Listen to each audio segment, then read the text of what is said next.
Hello friend. आप सब कैसे हो? आइए, मुझे पता आप सब अच्छे होंगे। चलिए आज की इस वीडियो में लाए डीएलएड यानी बीटीसी फर्स्ट सेमेस्टर हिंदी का सिलेबस देखेंगे। जो पाठ्यक्रम है, जो ये पहले चैप्टर का, इसमें हिंदी भाषा में ध्वनियों को सुनकर समझना एवं शुद्ध उच्चारण। दूसरा चैप्टर का है देवनागरी लिपि के समस्त लिपि संकेतों, स्वर, व्यंजन, संयुक्त वर्ण, संयुक्ताक्षर, मात्राओं का ज्ञान। तीसरा चैप्टर का विलोम, समानार्थी, तुकांत व समान ध्वनियों वाले शब्दों की पहचान। चौथा चैप्टर का अल्प विराम, अर्ध विराम, पूर्ण विराम, प्रश्नवाचक, विसमेत बोधक, अवतरण चिन्ह, विराम चिन्ह का ज्ञान और उनका प्रयोग। अगला चैप्टर का पांचवा लेखन, शिक्षण की विधियां और लिखना, सीखने में ध्यान रखने योग्य बातें, बैठने का ढंग, कागज से आँखों से कागज की दूरी, कलम पकड़ने की विधि, शिरोरेखा, लिपि, अक्षर की सुडौलता और उपयुक्त नमूने, अभ्यास, सुलेख, अनुलेख, श्रुतलेख के बारे में हम लोग चर्चा करेंगे इसमें। चलिए इस वीडियो में सबसे पहले फर्स्ट विकल्पीय मने कि बहुत इम्पोर्टेंट जो क्वेश्चन पीवाई के क्वेश्चन है राजन सीरीज के, हम लोग आज इस वीडियो में बहुविकल्पीय प्रश्नों को देखेंगे। देखिए सबसे पहले उन्हें से पूछा प्रश्न है, कराए ज्ञ वर्ण किन वर्णों के संयोग से बना है? तो इसका उत्तर हो जाएगा ब, ज हलंत। देखिए आधा हलंत है यह।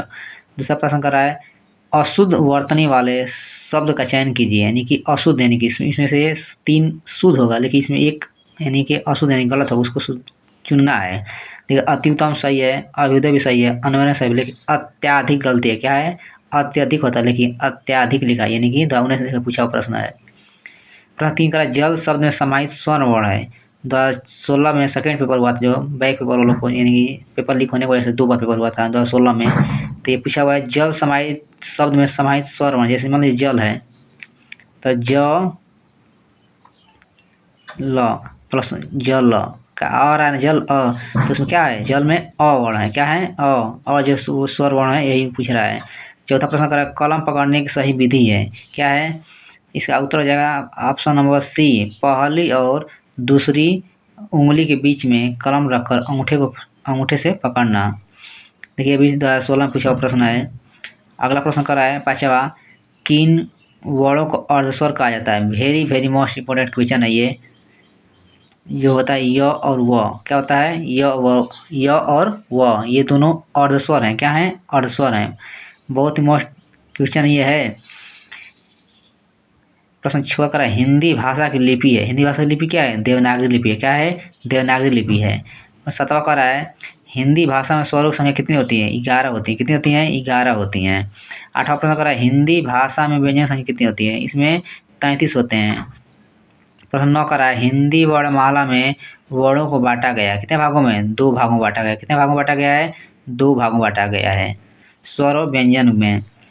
प्रश्न 10वां का है ढ ढ ढ वर्ण है, यानी कि उचित व्यंजन है। क्या है? देखिए 2018 में पूछा हुआ प्रश्न है, बहुत ही इंपॉर्टेंट क्वेश्चन है ये। तो ढ ढ यानी कि कौन सा वर्ण है? तो एक आ जाएगा, उचित व्यंजन हो जाएगा। नेक्स्ट प्रश्न 11 का भाषा की सबसे छोटी और महत्वपूर्ण इकाई क्या है? तो वो हो जाएगा ध्वनि। क्या हो जाएगा? भाषा की सबसे छोटी इकाई या ध्वनि क्या हो जाएगी? ध्वनि हो जाएगा।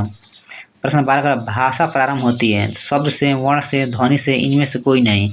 इसका राइट आंसर हो जाएगा ऑप्शन बी, ध्वनि से होता है। प्रश्न 13 का भाषा अभिव्यक्ति के साधन है, बोलकर और सुनकर, लिखकर और पढ़कर, और व दोनों, इनमें से कोई नहीं। इसका उत्तर हो जाएगा स, यानी कि बोलकर और सुनकर भी होता है और लिखकर और पढ़कर भी होता है। ये भाषा अभिव्यक्ति के साधन है। भाषा अभिव्यक्ति के साधन है। प्रश्न 14 का है वर्ण ब का उच्चारण स्थान है। क्या हो जाएगा? ओष्ठ। क्या हो जाएगा? ओष्ठ। प्रश्न 15 का निम्न में से कौन अंतस्थ व्यंजन वर्ण नहीं है? य, र, ल और व। 4 को अंतस्थ व्यंजन होते हैं, य, र, ल, व। लेकिन म क्या है? एक म अंतस्थ व्यंजन नहीं है, ये स्पर्श व्यंजन में आता है। इसलिए ऑप्शन का हो जाएगा 15 का द। प्रश्न 16 का है वर्णमाला में किसे स्पर्श संघर्ष भी कहा जाता है? जैसे क वर्ग को, ट वर्ग को, प वर्ग को, च वर्ग को। देखिए च वर्ग च, छ, छ, ज, झ, इया, जो 5 है वर्ण च वर्ग वाले क्या हैं, ये स्पर्श संघर्षी भी कहते हैं इनको। प्रश्न 17 कह रहा है निम्न में से किस शब्द में शुद्ध मात्रा का प्रयोग की हुई है। देखिए रेणु, रेणु, रेणु, रेणु, इसका ऑप्शन क्या हो जाएगा, शुद्ध, यानी कि तीनों क्या है, गलत हैं, लेकिन शुद्ध मात्रा क्या हो जाएगा, ऑप्शन सी। प्रश्न 18 का निम्न में कौन सा युग्म कंठ तालव्य है, क्या हो जाएगा, ए और ए कंठ तालव्य। प्रश्न 19 का औ का उच्चारण स्थान है, औ का उच्चारण स्थान है, यानी कंठस्थ हो जाएगा। प्रश्न 20 देखेंगे निम्न में से कौन स्पर्श संघर्षी है, इसका च हो जाएगा। प्रश्न 21 का रहा है व का उच्चारण स्थान है, व का उच्चारण स्थान है, क्या हो जाएगा, दंतोष्ठ। चलिए आज की इस वीडियो में इतना ही। आज हम लोग 21 भौगोलिक प्रश्नों को हल किए हैं और मिलते हैं नेक्स्ट वीडियो में लेकर आएंगे ऐसे ही सेकेंड पार्ट भौगोलिक प्रश्न को। तब तक इस वीडियो को देखिए और जल्द से जल्द अपने ग्रुप में शेयर कीजिए। और अभी हमारे चैनल पर नए हैं तो हमारे चैनल को लाइक, सब्सक्राइब, शेयर करना ना भूलें, ताकि हमारा नोटिफिकेशन जब भी डालें आप तक पहुँचता रहे। जय हिंद दोस्तों।